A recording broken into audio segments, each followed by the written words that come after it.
is not AI world. This is UI world. To escape, use your intelligence.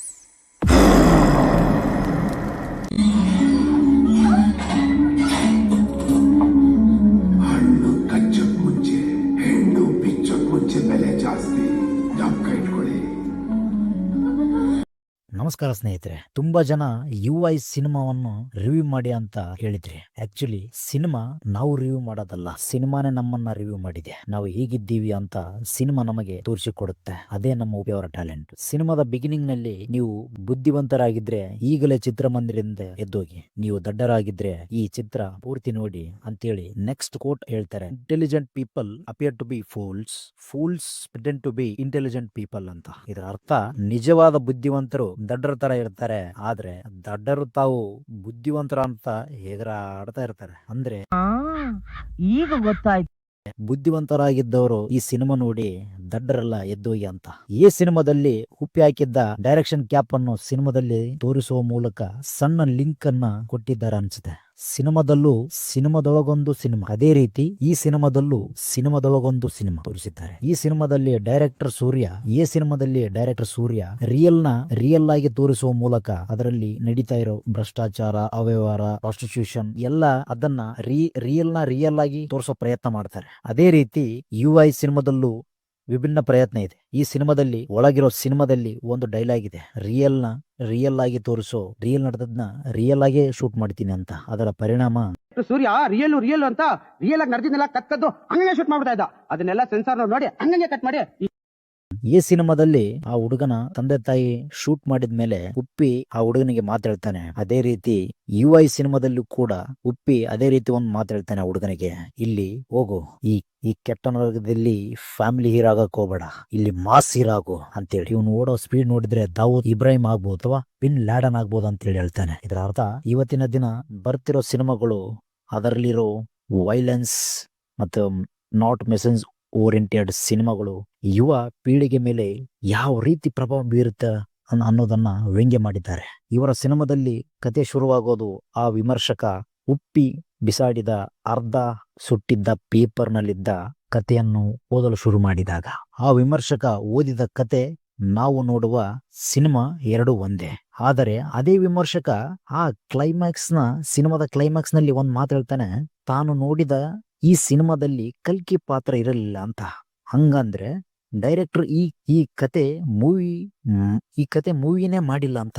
ಹಾಗಾದ್ರೆ ವಿಮರ್ಶಕರು ನೋಡಿರೋ cinema ಅಥವಾ ನಮಗ ತೋರಿಸ್ತಾರ ಸಿನಿಮಾ ಬೇರೆ. ಹಾಗಾದ್ರೆ ಇದಕ್ಕೆ ಕ್ಲಾರಿಟಿ ಕೊಡ್ತೀನಿ, ವಿಡಿಯೋನ ಕೊನೆಯವರೆಗೂ ನೋಡಿ, ಸ್ಕಿಪ್ ಮಾಡದೆ.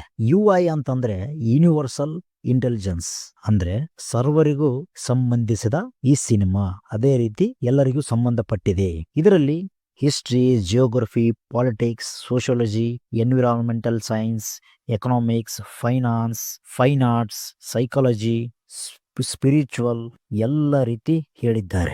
ಉಪ್ಪಿ ಬಿಗಿನಿಂಗ್ ನಲ್ಲಿ ಒಂದಷ್ಟು ವಿಚಾರಗಳು ಒಂದೇ ಫ್ರೇಮ್ ನಲ್ಲಿ ತೋರಿಸುವ ಪ್ರಯತ್ನ ಮಾಡಿದ್ದಾರೆ. ಈ ಮೂವಿ ಒಂದು ರೀತಿ 3D ಪೇಂಟಿಂಗ್ ತರ. ಪ್ರತಿಯೊಬ್ಬರಿಗೂ ಯಾವ ಜಾಗದಲ್ಲಿ ನಿಂತು ನೋಡುತ್ತಾರೋ ಅವರಿಗೆ ಅದೇ ರೀತಿ ಕಾಣುತ್ತದೆ. ಅವರ ದೃಷ್ಟಿಕೋನದಲ್ಲಿ ಅವರಿಗೆ ಅರ್ಥ ಆಗುತ್ತಂತ. ಸರಿಯಾಗಿ ಅರ್ಥ ಆಗಿಲ್ಲ ಅಂತಂದ್ರೆ ನೀವು ಸರಿಯಾಗಿ ಫೋಕಸ್ ಮಾಡಿಲ್ಲ ಅಂತ ಅರ್ಥ. ಇಲ್ಲ ಅಂತ ಅಂದ್ರೆ ಫೋಕಸ್ ಮಾಡಲು ಹೋಗಿ ಜಾಸ್ತಿ ಮೈಂಡ್ ಅನ್ನ ಬ್ಲಾಕ್ ಮಾಡಿಕೊಂಡಿದ್ರ ಅಂತ ಅರ್ಥ. ಮೊದಲನೇದಾಗಿ ಈ ಸಿನಿಮಾದಲ್ಲಿ ಪುರಾಣ, ಆಧ್ಯಾತ್ಮ, ಕಲಿಯುಗ, ಸತ್ಯಯುಗ, ಧ್ಯಾನ, ಮನಸ್ಸು, ಈ ಅಂಧಕಾರ ಈ ದೃಷ್ಟಿಕೋನದಲ್ಲಿ ನೋಡಬಹುದು. ಇನ್ನೊಂದು ಆಂಗಲ್ ನಲ್ಲಿ ನೋಡೋದಾದ್ರೆ ರಾಜಕಾರಣ, ತೆರಿಗೆ, ಭಾರತದ ಮನಸ್ಥಿತಿ, ಪರಿಸ್ಥಿತಿ, ವಸ್ತುಸ್ಥಿತಿ ಇವೆಲ್ಲ ಕಾಣುತ್ತದೆ. ಇನ್ನೊಂದು ಆಂಗಲ್ ನಲ್ಲಿ ಪ್ರಕೃತಿ, ಮನುಷ್ಯನ ದುರ್ಬುದ್ಧಿ, ಪ್ರಕೃತಿ ವಿಕೋಪಗಳು, ಪರಿಣಾಮಗಳು ಇವುಗಳನ್ನೆಲ್ಲ ನೋಡಬಹುದು. ಇದನ್ನು ಬಿಟ್ಟು ಬೇರೆ ಬೇರೆ ಆಂಗಲ್ ಕೂಡ ಇರಬಹುದು. ಅವರ ಬುದ್ಧಿವಂತಿಕೆಗೆ ಬಿಟ್ಟಿದ್ದು.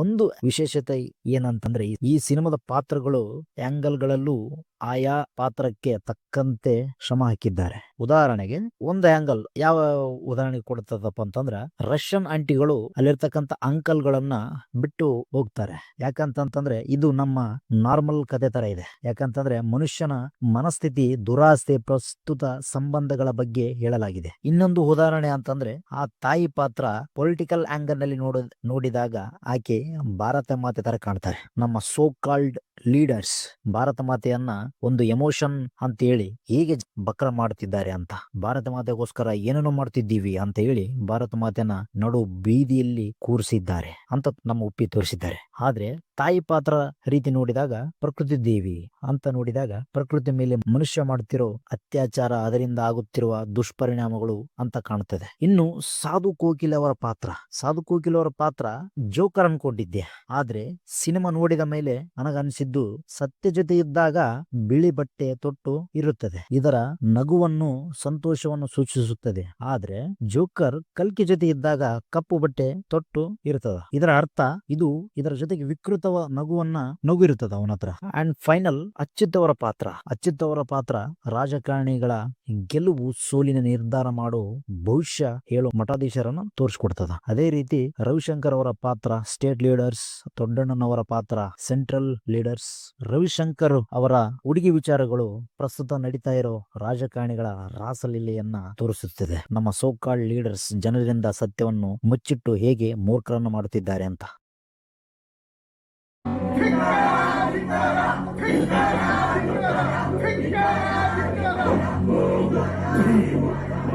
ಧಿಕ್ಕಾರಕ್ಕಿನ್ನ ಅಧಿಕಾರಕ್ಕೆ ಬೆಲೆ ಜಾಸ್ತಿ.